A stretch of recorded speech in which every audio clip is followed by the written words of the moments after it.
On today's episode, we're answering the question, no, we're not, because I'm on the wrong damn outline.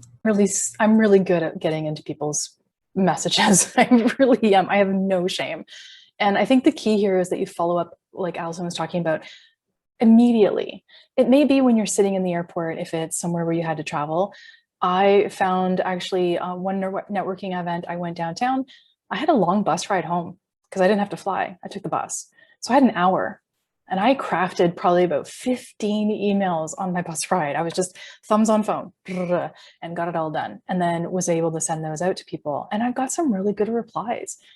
And the thing that we're trying to drive home on this is that if you don't do it, you're not going to see anything from it. And then you kind of wasted your time, right? I also want to make sure that you don't feel shamed if you forgot.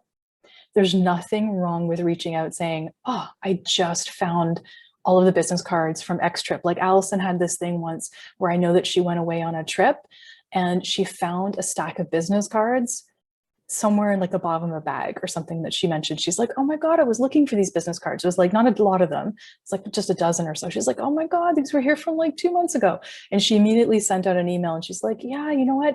Hey, I was looking for you. I was thinking about this and here it is, right? So the follow-up is key, and don't have the shame or be afraid to follow up later if you had to, okay? So here's kind of what to send. Hey, I was thinking about you, really loved connecting with you, and really enjoyed the conversation. I really enjoyed what you said. I would love to connect with you.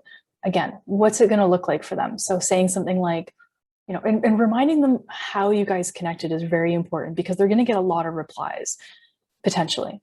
And you want to make sure that they understand that it's you. So remind them of how you guys connected. It was so great meeting you at, I don't know, Podcast Com in Vancouver a week ago, 3 days ago. And I was the person that we got to talk to, and we started talking about the fact that, blah, blah, blah, we both love skiing. Like, what is the thing that connected the two of you? And then getting to that next step, right? Or if you saw something that you thought was really, really interesting, and this is playing into what Allison was saying about the follow-up a second time, if possible. If you see something that you think they might be interested in that is based on the conversation that you had, send them something being like, hey, I saw this article, or I saw this thing, or hey, remember when we were talking about such and such? I saw this and thought of you. Here it is, to keep that relationship building up and continue to be front of mind. Take a look at things like introductions to ideas that you had during the conversation, and even like a message where it's like, hey, I remember we were talking about such and such, and you were saying that you were trying to figure out this. I actually found somebody who does it. So if you want me to, I'll make an email introduction. Like, helping them figure out their problems is incredibly endearing, and it creates reciprocity. And they're going to want to feel like they owe you something in return, be it a call, a connection, and maybe a referral in the future. You never know. That plays really, really well into creating and building up relationships. And you kind of teed me up. It's almost like we planned this, but step 5 is the relationship. Because here's the thing, not every meeting is going to turn into a collaboration or into a client relationship. That's okay. There's still you, right? So a few years ago, I was thinking about starting a product business, like a physical consumer product. It was something in my head, and I happened to be going to an event. And so that was one, like my tertiary goal was to find out more information and see if this was something that was valid. Obviously, it ended up not being valid. I walked away from that idea. But in that time, I met someone who does payment processing, and more specifically for what are considered more high-risk industries. Well, the CBD industry is considered a high-risk industry just by payment processors. It's just a thing. No bearing on how anybody feels about it. But I happen to know a couple of people in that industry who have been looking for payment processors. Well, hello. I have this guy's card in a box. I used to keep a Rolodex, but then I decided I was too young for a Rolodex. So I really need one back though, because I miss it. And because everything should be digital, and I tried to go digital, but now I like print. Anyway, I have his card from, I seriously think 2017 or 2018, and I probably pull it out twice a year and refer people to him. I've kept that relationship alive since then simply by sending him leads. I don't get paid. He doesn't pay me a referral fee, but what I do get is to be a valuable resource for the rest of my network. And so I've networked with this one person who I don't have a personal use for his service, but I have people who do. And so by introducing people that I know, I'm now the connector.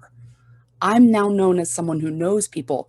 I get to be helpful in a way that benefits my online community, my network, and all it cost me was the space to store a 2 by 3 inch business card and 12 seconds to write an email. That is the power of networking.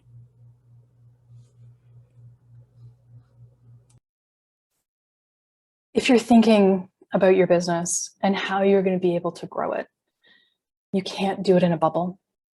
You can't do it staying within the little group of people that you may already currently associate with. You have to grow it. You have to network with people. I'm constantly networking. It's gotten me podcast opportunities, paid speaking gigs, referrals. I've referred business. It's helped me learn about new products and programs and services that I should be using in my business and what I shouldn't be using. It helps me see down the road by networking with people who have gone further ahead in their journey than me. It also helps me meet people who are struggling and mentor them. This is something that's happening all the time with me, and I love the process of it. You also have to embrace it. You have to embrace the fact that networking is just part of your business in the growth aspect. So think beyond your bubble. And you might be the social butterfly and you totally got this down. You're like, girl, I got this, no problem. I don't have any problems with this. But how are you leveraging it? So make sure that you're using the stuff that Allison and I said to leverage those relationships and not just be pressing the flesh. And if you are the wallflower, try and come out from that. And if you are in, I'm going to try and say this in the English version, if you are in clicks, oh my God, if you're in clicks, then how to break out of that? Maybe if you go to these things, don't sit with the same people. Get out of that bubble and start networking with other people. We have a couple takeaways as always, which we love doing these because they're so much fun. With me, the first one is check your tude. Really play with that attitude. Okay, sorry, that made me giggle, but check your attitude. Make sure your attitude is in the right spot when you get to these events. I get really anxious and nervous thinking that people are going to look at me or not like me. But if I can get on these events, either in person or online, I know that, that's just me, that's in my head. And I have to change the way I look at things or the way that I'm thinking about it to get the most of these events.